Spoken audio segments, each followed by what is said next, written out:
Hi, everyone. Today I wanted to talk about how Ramadan fasting may impact some of your clients' lab markers.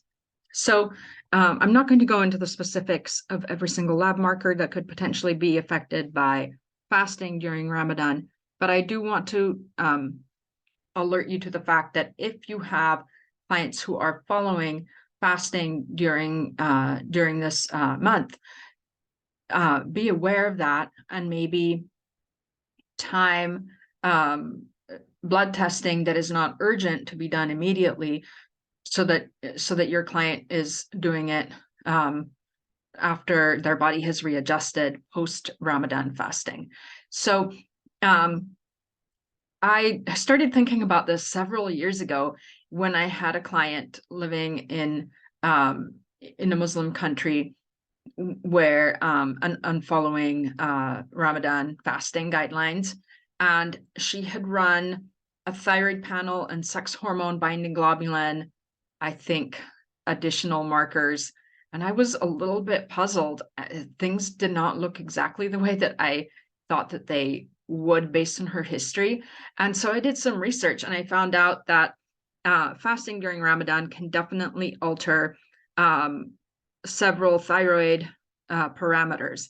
This does not mean that that Ramadan fasting is bad for people um, or that it will impair their thyroid function. It just means that you may not get an accurate baseline. Also, some of the parameters on the white blood cell count can be altered. I believe that her sex hormone binding globulin was also altered because of Ramadan fasting. In fact, sex hormone binding globulin is quite sensitive to caloric intake and fasting, so that totally makes sense. If you're trying to get an accurate baseline, even for something like hemoglobin A1C, Ramadan is not the time to do it in a client who has different eating patterns when it's not Ramadan. So if at all possible, obviously currently as I'm recording this video, we are about a week into Ramadan.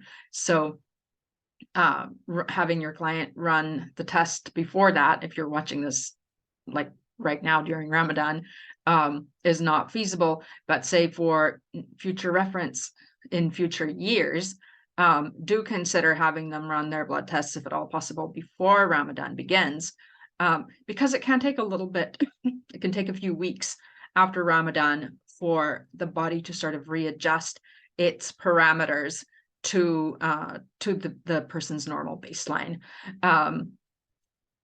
It is super helpful just to be aware of what your clients or patients' cultural and religious